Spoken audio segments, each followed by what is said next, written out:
You've prepped everything. The villain's monologue, the final encounter. You even have a backup plan. I want to seduce the goblin. I think we should follow the duck handler into the woods. Can I marry the tavern keeper? And now you're panicking, with no idea what to do. Good, because that's the moment that every great DM faces. And if you want to run unforgettable games, you need to know how to improvise without fear. So without further ado, let's break it down.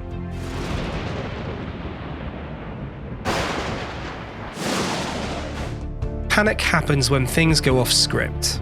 You're staring down 6 players and they're expecting magic from you. All of a sudden, your notes are completely useless. But why do DMs panic? Here are the 3 main reasons. Fear of getting it wrong, pressure to entertain, the myth that you are supposed to control the game. You're not a scriptwriter as a DM, you're a co-author. Improvising isn't about winging it, it's about trusting the moment and knowing exactly when and how to respond.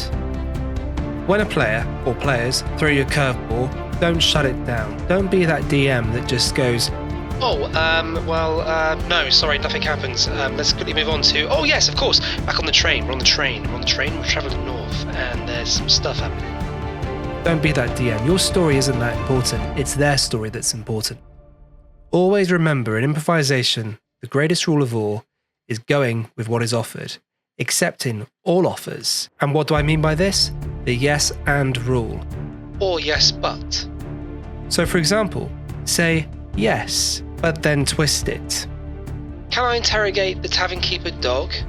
Yes, but he is actually a druid who has been cursed to only reply in riddles.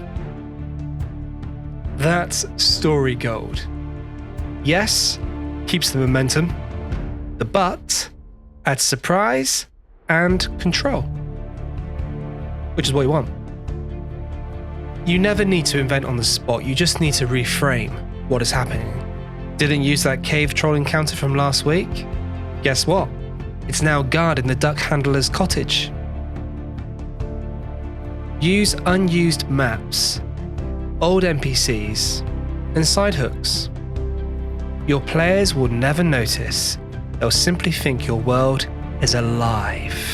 When plot fails, always anchor it to emotion. Forget your outline. Always focus on what the players are feeling. Curiosity, suspense, triumph, dread. Build your next scene to match that emotion. The plot will always catch up. Here's my biggest secret. This is my absolute superpower when running one-shots or even campaign sessions. I call it my 3-minute rule. I give myself 3 minutes to improvise before I introduce a prepared structure again.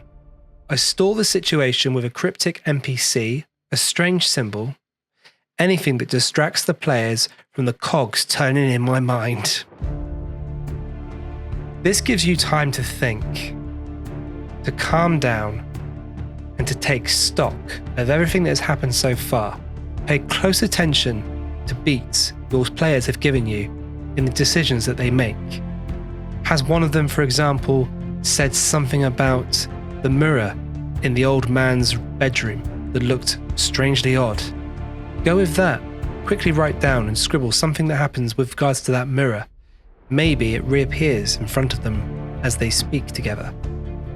Always see opportunities where players are role-playing amongst themselves as a chance for you to scribble down ideas for the next scene, or the scenes that come thereafter.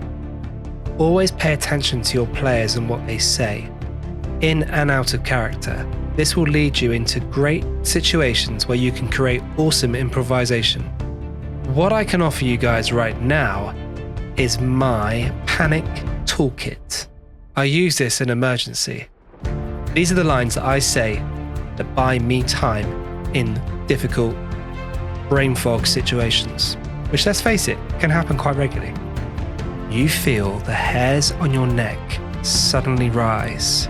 Something is wrong. Why say that? Well, this instantly makes players interested in what's going on around them beyond their usual senses. So not the things that they can hear, not things they can smell, not things they can see. It's a feeling. And that has real power. She pauses for a moment, her eyes dart past you. Yet again, we're building intrigue around the behavior of an NPC. This gives the players an opportunity to explore that NPC a bit further. Chances are they'll want to ask that NPC various different questions, or try and get an idea of what it was that NPC was looking at and why their eyes darted so fast past you in order to look at something else. There's something breathing. Roll perception. Another great one. Really cool, this one, because it adds a little bit of suspense and a bit of horror to your game, which personally I absolutely love. With all those options, players fill in the blanks. You fill it in with genius. Improvisation has never been luck. It's a skill, and it's one that you can master with practice. In the Rolldark Pro DM course, we do a deep dive into the art of improvisation, offering you various different situations to help you build and grow upon this amazing skill that all DMs need to have, especially professional dungeon masters. Whether you're running home games or charging for sessions, knowing how to improvise confidently changes everything. So remember, don't panic, just play. You've walked the path of the storyteller. Now it's time to forge your legacy. Rolldark, where professional game masters are forged. Enroll now. Search Rolldark and discover your destiny.